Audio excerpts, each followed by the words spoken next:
தமிழக வெற்றிக் கழகத்தின் தலைவர் விஜய் வேட்டையாட வரும் சிங்கம் அல்ல, வேடிக்கை காட்ட வரும் சிங்கம் என்று நாம் தமிழர் கட்சியின் தலைமை ஒருங்கிணைப்பாளர் சீமான் விமர்சித்துள்ளார். இமானுவேல் சேகரன் நினைவு தினத்தையொட்டி பரமக்குடியில் உள்ள அவரது நினைவிடத்தில் சீமான் மரியாதை செலுத்தினார். பின்னர் செய்தியாளர்களிடம் பேசிய அவர் விஜய் குறித்த கேள்விக்கு கிண்டலாக பதிலளித்தார். மக்களோடு மக்களாக நிற்கிறவன் தான் மக்களுக்காக மக்களிடமிருந்து வந்தவன். மக்களை சந்திக்கிறதுங்கிறது அப்படி ரோடு ஷோ கூட்டு ஷோ போடுறது, ரோட்டு ஷோவும் கூட்டு ஷோவும் போடுறதில்ல. கூட்டி வச்சுக்கிட்டு பேசிட்டு போறது, போகும்போது கை காட்டிட்டு போறது அல்ல. மக்களை சந்திக்கிறதுனா மக்களின் பிரச்சனை இல்லை, மக்களுக்காக போய் மக்களோடு நிக்கிறதா மக்களை சந்திக்கிறது. அப்படி சந்திக்கிறீங்களா? நட்சத்திர பிரபலம்னா இது மக்களை சந்திக்கிறேன்னு சொல்லக்கூடாதுல்ல. மக்களை பார்க்கறதுக்கு, மக்கள் என்னைய பார்க்கறதுக்கு நான் வரேன்னு தான் நீங்க சொல்லணும். இது வேட்டையாட வர்ற சிங்கம் இல்லது, வேடிக்கை காட்ட வர்ற சிங்கம். அது புரியுதா? பரமக்குடியில் அமைக்கப்பட்டு வரும் இமானுவேல் சேகரன் மணிமண்டபமும் சிலையும் இன்னும் 2 மாதங்களில் திறக்கப்பட உள்ளதாக துணை முதல்வர் உதயநிதி ஸ்டாலின் தெரிவித்துள்ளார். இமானுவேல் சேகரனின் 68வது நினைவு தினத்தையொட்டி ராமநாதபுரம் மாவட்டம் பரமக்குடியில் உள்ள அவரது நினைவிடத்தில் தமிழக அரசு சார்பில் துணை முதல்வர் உதயநிதி ஸ்டாலின் மலர் வளையம் வைத்து மரியாதை செலுத்தினார். அமைச்சர்கள் KKSSR ராமச்சந்திரன், தங்கம் தென்னரசு உள்ளிட்டோர் இதில் பங்கேற்றனர். நினைவு மண்டபம் கிட்டத்தட்ட 95% பணி நிறைவுற்று பரமக்குடி நகராட்சிக்கு சொந்தமான இடத்துல நினைவு மண்டபம் கட்டப்பட்டிருக்கிறது. உள்ளே சிலை வைக்கின்ற இறுதிப் பணிகள், அவருடைய திருவுருவ சிலை வைக்கின்ற இறுதிப் பணிகள் நடைபெற்றுக் கொண்டிருக்கிறது. இன்னும் 2 மாதங்கள்ல அந்த மணிமண்டபம் சிலையும் திறக்கப்படும் என்ற செய்தியை இங்கே நான் கூறிக்கொள்ள விரும்புகின்றேன். கரீபியன் தீவான கியூபாவில் தேசிய மின்சார விநியோகத்தில் திடீரென ஏற்பட்ட பாதிப்பால் நாடு முழுவதும் இருள் சூழ்ந்தது. சில பகுதிகளில் மின்சாரம் மெதுவாக மீளத் தொடங்கியதாக தேசிய மின்சார கழகம் தெரிவித்தது. எனினும் முழுமையாக மின்சாரம் கிடைக்க 2 முதல் 3 நாட்கள் ஆகும் என்று எதிர்பார்க்கப்படுகிறது. ஏற்கனவே பொதுமக்கள் தினமும் 16 மணி நேரம் வரை நீண்ட மின்தடையை அனுபவித்து வந்தனர். அரசு ஊடகங்களின் தகவல்படி விமான நிலையங்கள், மருத்துவமனைகள், தண்ணீர் பம்புகள் போன்ற அத்தியாவசிய சேவைகள் மட்டுமே ஜெனரேட்டர் உதவியால் இயங்கின. ஆனால் 97 லட்சம் மக்களில் பெரும்பாலானோர் இருளில் தள்ளப்பட்டனர். வெனிசுவேலா, ரஷ்யா, மெக்சிகோ ஆகிய நாடுகளிலிருந்து எண்ணெய் இறக்குமதி குறைந்ததும் பல தசாப்தங்களில் இல்லாத பொருளாதார நெருக்கடியும் நிலைமையை மேலும் மோசமாக்கியுள்ளன.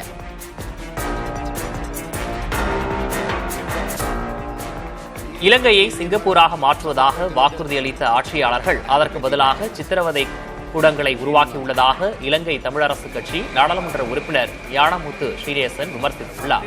இலங்கை நாடாளுமன்றத்தில் அதிபர்களின் சிறப்பு சலுகைகள் பறிப்பு தொடர்பான விவாதத்தில் உரையாற்றிய அவர் மக்களின் வாழ்வாதாரம் உயர்ந்தால் மட்டுமே நாட்டின் வளர்ச்சி சாத்தியம் என்றார். அதிபர் ஆட்சி முறையே ஜனநாயகத்திற்கு விரோதமானது என்றும் இலங்கை தமிழ் MP கூறினார். உத்தரப்பிரதேச மாநிலம் ராய்பரேலியில் மக்களவை எதிர்க்கட்சித் தலைவர் ராகுல் காந்தி, சமாஜ்வாதி தலைவர் அகிலேஷ் யாதவ் மற்றும் பீகார் முன்னாள் துணை முதல்வர் தேஜஸ்வி யாதவ் ஆகியோரை கடவுளர்களாக சித்தரித்து போஸ்டர்கள் ஒட்டப்பட்டுள்ளன. மூவரும் சிவன், பிரம்மா மற்றும் விஷ்ணுவாக சித்தரிக்கப்பட்டுள்ளனர். மூவரும் இந்தியாவின் கடைசி நம்பிக்கை எனவும் போஸ்டரில் குறிப்பிடப்பட்டுள்ளது. ராகுல் காந்தி தனது ராய்பரேலி தொகுதிக்கு செல்லவுள்ள நிலையில் சமாஜ்வாதி கட்சியின் ராகுல் நிர்மல் என்பவரால் இந்த போஸ்டர்கள் ஒட்டப்பட்டுள்ளன. டெல்லியிலிருந்து சிங்கப்பூருக்கு புறப்படவிருந்த விமானத்தில் ஏசியில் ஏற்பட்ட கோளாறு காரணமாக பயணிகள் கடும் அவதிக்குள்ளாகினர். டெல்லியிலிருந்து நேற்றிரவு 11 மணிக்கு சிங்கப்பூருக்கு ஏர் இந்தியா விமானம் புறப்படவிருந்தது. பயணிகள் விமானத்தில் அமர்ந்திருந்த போது தொழில்நுட்ப கோளாறு காரணமாக ஏசி வேலை செய்யவில்லை. இதனால் பயணிகள் கடும் சிரமத்திற்கு ஆளாகினர். இதைத் தொடர்ந்து விமானத்திலிருந்து 200க்கும் மேற்பட்ட பயணிகள் வெளியேற்றப்பட்டனர். பின்னர் 5½ மணி நேரத்திற்கு பிறகு வேறு ஒரு விமானத்தில் பயணிகள் சிங்கப்பூருக்கு அனுப்பி வைக்கப்பட்டனர். நேபாளத்தில் சிக்கியுள்ள இந்திய சுற்றுலா பயணி ஒருவர் தனக்கு உதவி செய்யுமாறு இந்திய அரசாங்கத்திடமும் அந்நாட்டில் உள்ள இந்திய தூதரகத்திடமும் கோரிக்கை வைத்துள்ளார். உபாசனா கில் என்பவர் தான் தங்கியிருந்த ஹோட்டலுக்கு ஒரு கும்பல் தீ வைத்து விட்டதாகவும் தனது உடைமைகள் அனைத்தும் அதில் சேதமடைந்து விட்டதாகவும் தெரிவித்துள்ளார். கையில் தடிகளுடன் தன்னை துரத்திய கும்பலிடமிருந்து தப்பித்ததாகவும் குறிப்பிட்டுள்ளார். போராட்டக்காரர்கள் சுற்றுலா பயணிகளையும் விட்டு வைக்கவில்லை எனவும் உபாசனா கில் தெரிவித்துள்ளார். यहाँ पे हेल्प कर सकता है, प्लीज करें. बहुत बुरी हालत है. मैं इंडियन एम्बेसी வன்முறையால் பாதிக்கப்பட்டுள்ள நேபாள தலைநகர் காத்மாண்டுவுக்கு இந்திய விமான நிறுவனங்கள் மீண்டும் விமான சேவைகளை தொடங்கியுள்ளன. அதன்படி இந்தியாவிலிருந்து காத்மாண்டுவுக்கு வழக்கம் போல 4 விமான சேவைகளை இண்டிகோ விமான நிறுவனம் தொடங்கியுள்ளது. அதோடு நேபாளத்தில் சிக்கியிருப்பவர்களை பாதுகாப்பாக அழைத்து வர கூடுதலாக 2 சிறப்பு விமானங்களை இயக்கவும் முடிவு செய்துள்ளது. இதற்கிடையே காத்மாண்டுவுக்கு சிறப்பு விமானங்களை இயக்குவதாக ஏர் இந்தியா விமான நிறுவனமும் அறிவித்துள்ளது. உலக அளவில் 5 முதல் 19 வயதிற்கு உட்பட்ட சிறாரில் உடல் பருமனுடன் இருப்பவர்கள் எண்ணிக்கை அதிகரித்து வருவதாக யுனிசெஃப் வெளியிட்ட அறிக்கையில் தெரிவிக்கப்பட்டுள்ளது. 2022ஆம் ஆண்டில் 20% சிறார் உடல் பருமனுடன் இருந்ததாகவும் உடல் மெலிவுடன் இருந்தவர்கள் 10% எனவும் தெரிவிக்கப்பட்டுள்ளது. 2000ஆம் ஆண்டில் இருந்த நிலையை விட இது முற்றிலும் மாறுபட்டது என்றும் அப்போது உடல் மெலிவுடன் இருந்தவர்கள்தான் அதிகம் எனவும் யுனிசெஃப் கூறியுள்ளது. இதற்கு பதப்படுத்தப்பட்ட உணவு மற்றும் பானங்களை உட்கொள்வதே காரணம் என கூறப்பட்டுள்ளது. பாமகவிலிருந்து அன்புமணியை நீக்கி அந்த கட்சியின் நிறுவனர் ராமதாஸ் அறிவித்துள்ளார். அன்புமணிக்கு எதிரான 16 குற்றச்சாட்டுகளுக்கு விளக்கம் கேட்டு பாமகவின் ஒழுங்கு நடவடிக்கை குழு நோட்டீஸ் அனுப்பியிருந்தது. 2 முறை அவகாசம் அளித்தும் அன்புமணி அதற்கு பதிலளிக்கவில்லை. இச்சூழலில் அன்புமணியை கட்சியிலிருந்து நீக்குவதாக ராமதாஸ் அறிவித்துள்ளார். பாமகவின் செயல் தலைவர் பதவி மட்டுமின்றி அடிப்படை உறுப்பினர் பதவியிலிருந்தும் அன்புமணி நீக்கப்பட்டுள்ளார்.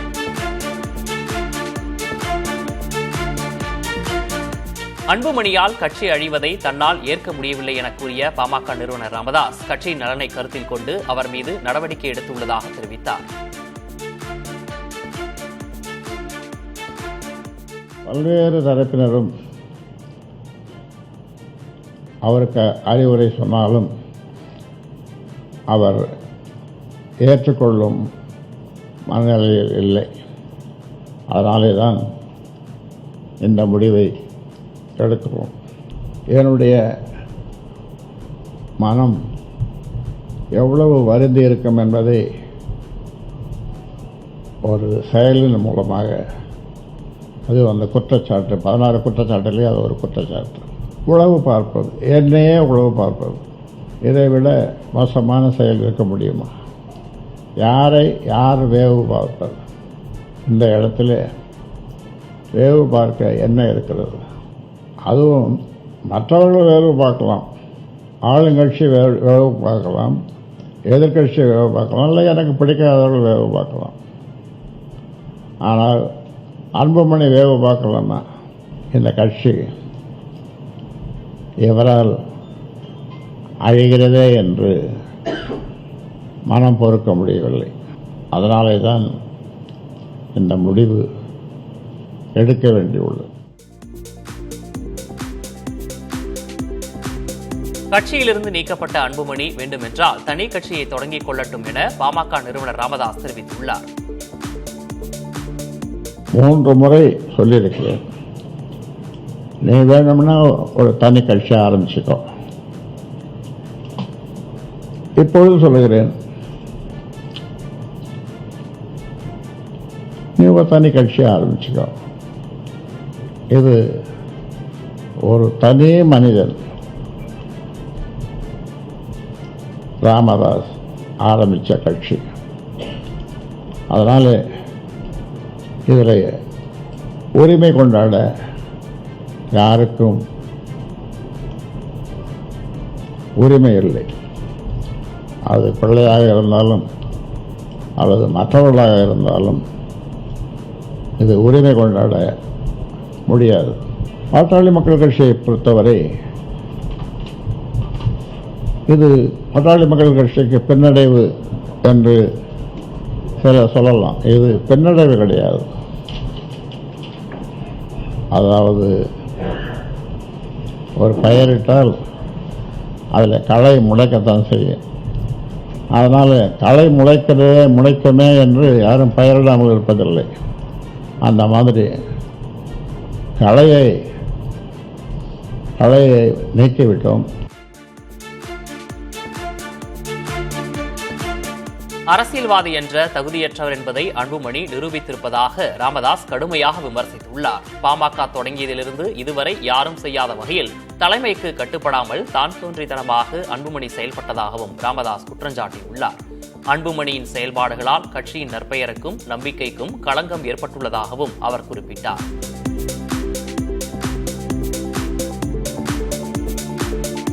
அன்புமணி தன் பெயரை இனிஷியலாக மட்டும் பயன்படுத்திக் கொள்ளலாம் என ராமதாஸ் தெரிவித்துள்ளார்.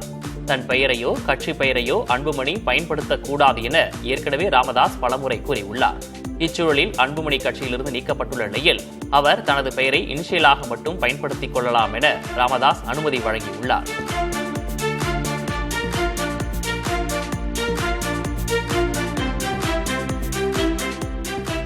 பாட்டாளி மக்கள் கட்சி விதிகளின்படி அனைத்து அதிகாரமும் அன்புமணியிடமே இருப்பதாக அவரது ஆதரவாளர் பாலு தெரிவித்துள்ளார்.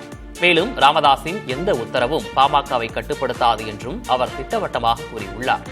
அன்புமணி மீதான ராமதாஸின் அனைத்து குற்றச்சாட்டுகளையும் பாலு மறுத்துள்ளார். தேர்தல் ஆணைய உத்தரவுப்படி தேர்தல் நேரத்தில் கூட்டணி, வேட்பாளர் தேர்வு உள்ளிட்ட அனைத்து முடிவுகளையும் அன்புமணியே எடுப்பார் என்றும் பாலு தெரிவித்துள்ளார். மகாகவி பாரதியாரின் 104வது நினைவு தினத்தையொட்டி சென்னை மெரினா கடற்கரையில் உள்ள அவரது சிலைக்கு அரசு மரியாதை செலுத்தப்பட்டது. சிலைக்கு கீழே வைக்கப்பட்டிருந்த பாரதியாரின் உருவப்படத்திற்கு செய்தித்துறை அமைச்சர் மு. சாமிநாதன், மேயர் பிரியாராஜன் உள்ளிட்டோர் மலர் தூவி மரியாதை செலுத்தினர். தமிழ் அறிஞர்கள் மற்றும் பல்வேறு அமைப்புகளும் பாரதியாருக்கு அஞ்சலி செலுத்தினர். சேலம் மாவட்டம் ஓமலூர் அருகே முதிய தம்பதியை கட்டிப்போட்டு 30 சவரன் நகைகள் மற்றும் 1 லட்சம் ரூபாய் கொள்ளையடிக்கப்பட்டுள்ளது. தாராபுரம் கிராமத்தில் ராஜகோபால், சரோஜா தம்பதி வீட்டிற்குள் நுழைந்த கும்பல் அவர்களை தாக்கி கட்டிலோடு கட்டி போட்டுள்ளது. பின்னர் வீட்டிலிருந்த நகைகள் கொள்ளையடிக்கப்பட்டுள்ளன. காவல்துறையினர் தடயங்களை சேகரித்து விசாரித்து வருகின்றனர்.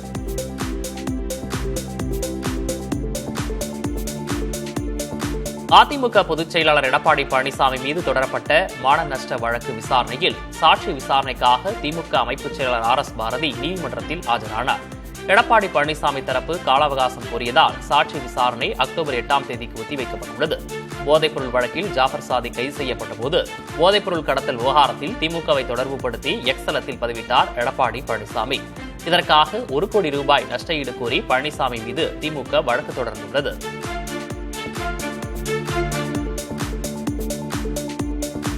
கன்னியாகுமரி மாவட்டம் அருமனை காவல் நிலையத்தைச் சேர்ந்த சிறப்பு உதவி ஆய்வாளர் லட்சுமணன் கடந்த 10 நாள்களாக காணவில்லை என புகார் அளிக்கப்பட்டுள்ளது. பணிக்கு சென்ற அவர் வீடு திரும்பவில்லை என அவரது மனைவி புகார் அளித்துள்ளார். குடும்ப பிரச்சினை காரணமாக அவர் தலைமறைவாகி இருக்கலாம் என காவல்துறை தெரிவித்துள்ளது. அவரை தேடும் பணி தீவிரப்படுத்தப்பட்டுள்ளது.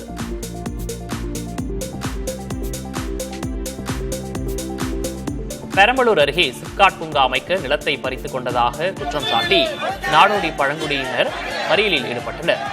தேசிய தென்னிந்திய நதிகள் இணைப்பு விவசாயிகள் சங்க தலைவர் ஐயாக்கண்ணு தலைமையில் நடைபெற்ற இந்த போராட்டத்தில் ஈடுபட்டவர்களை காவல்துறையினர் கைது செய்தனர். 1970களில் அப்போதைய முதல்வர் கலைஞர் தங்களுக்கு வழங்கிய நிலத்தை தற்போதைய அரசு பறித்துக் கொண்டதாக ஐயாக்கண்ணு குற்றம் சாட்டினார்.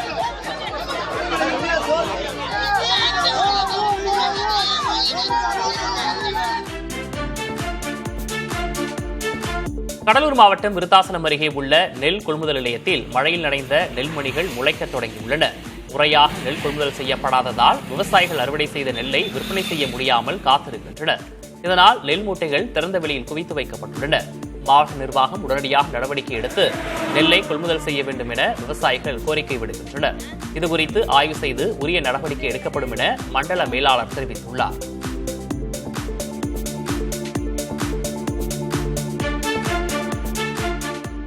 புதுக்கோட்டை மாவட்டம் மலையடிப்பட்டியில் 14ஆம் நூற்றாண்டைச் சேர்ந்த 2 கல்வெட்டுகளை மத்திய தொல்லியல் துறை ஆராய்ச்சியாளர்கள் கண்டுபிடித்துள்ளனர். பொன்னமராவதி அருகே உள்ள மலையடிப்பட்டி கிராமத்தின் வடக்கே உள்ள வயலில் காணப்படும் இந்த கல்வெட்டுகளில் பொறிக்கப்பட்டுள்ள கலையா காவலன் பெருந்தூர் என்ற நகரத்தார் குடியிருப்பை குறிப்பிடுவதாகவும் அது கொடையாக வழங்கப்பட்ட நிலத்தின் எல்லைகள் போல தெரிகிறது என்றும் குறிப்பிடப்பட்டுள்ளது.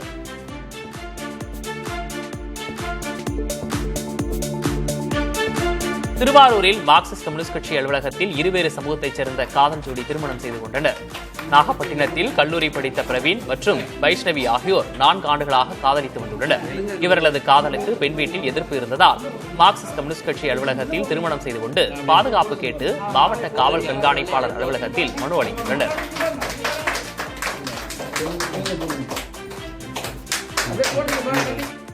திராவிட மாடல் ஆட்சி அமைந்ததிலிருந்து தமிழ்நாட்டுக்கு முதலீட்டாளர்கள் ஆர்வமுடன் வருவதாக முதல்வர் மு.க. ஸ்டாலின் பெருமிதம் தெரிவித்துள்ளார்.